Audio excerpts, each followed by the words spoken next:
So Kevin, we talked to a lot of customers in the data center. There seems to be some confusion about true structured connectivity for the data center versus structured cabling in the LAN-Campus environment. Where that comes from is the data center structured cabling really has not been a known entity for quite a while, or early on in the data center market, as opposed to within the last 10 years or so.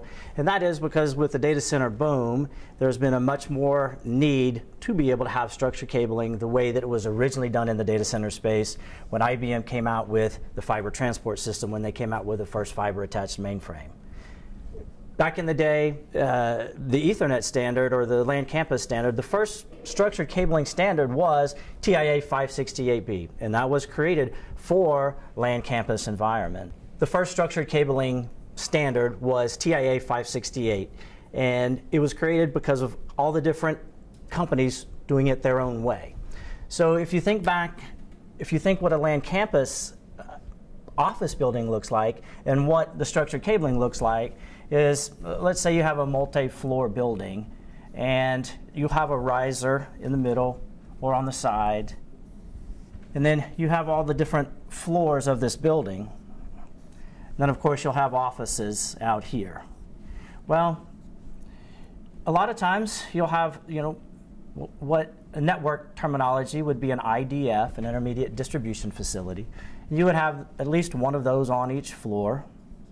And then each office, from the wall jack to the IDF, a lot of times it would be copper, and then most of the times it would then be converted and have fiber run down the riser, and it would go down to what the network world would call an MDF, main distribution facility, or MDA, main distribution area.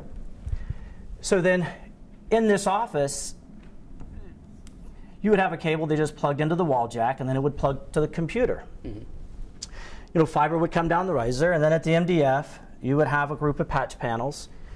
And then from there, you would have a patch cord that ran into the switch. So this environment is perfect for a LAN-Campus environment. Obviously, there's not a lot of move adds and changes in here. The individual may move in and out of this office, or they may change computers in that office, but that wall jack doesn't move. I see. So by running it back to the patch panel at the IDF, intermediate distribution facility, and then coming back, trunking it back to the main distribution facility, and then going directly into the switch. Now, this philosophy is great for a LAN-Campus environment, but when you try to take that and you take that over to the data center space, that's where there can come some confusion. So let's clean this off. This is the typical LAN-Campus environment, and then we'll look at what the data center structured cabling looks like. Okay.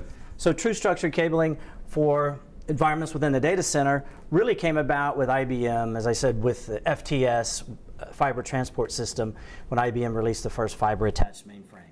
And what the FTS methodology is based around is you have your switches, and you have your storage devices, and you have your servers.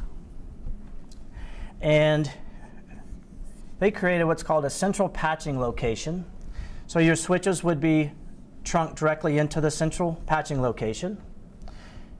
They created what was called zone patching locations, ZPL. We have our servers here. We have our storage here.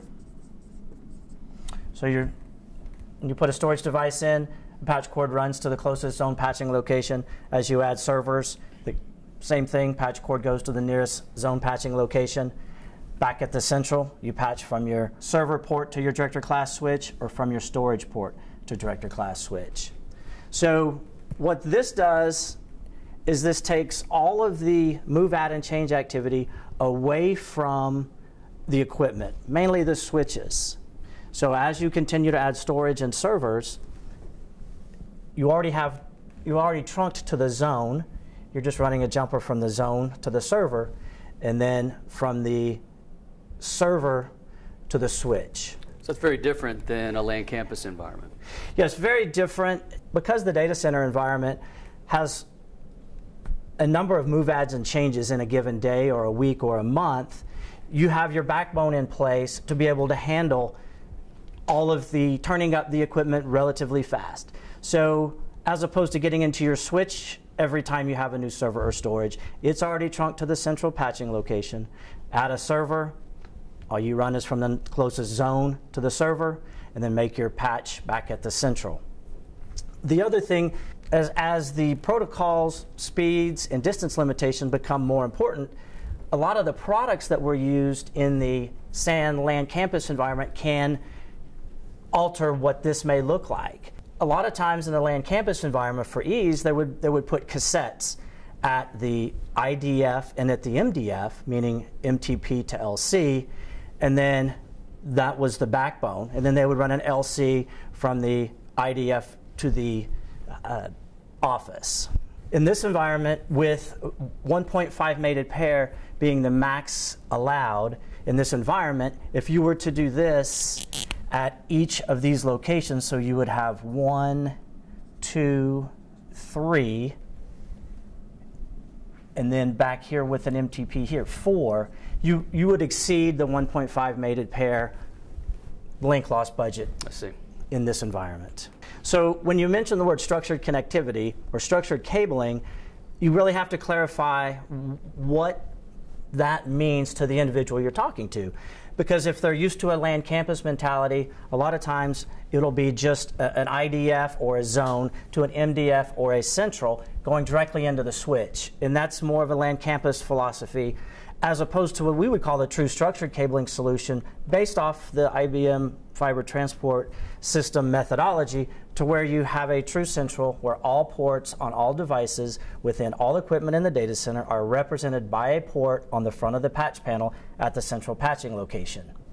That way you just have a quick connection at the front of the patch panel, allows you to get servers and storage up much faster. And if you do use the appropriate products, it doesn't have to be MTP cassettes. You could also do LC to LC coupler panels, and that will get you within the link loss budget needed for today's speeds and distance limitations of the standards. So thank you, Kevin. That does make a lot of sense. You truly can see where a LAN-Campus approach is fitting a square peg into a round hole in the data center. If you have any additional questions, please contact us here at DCS.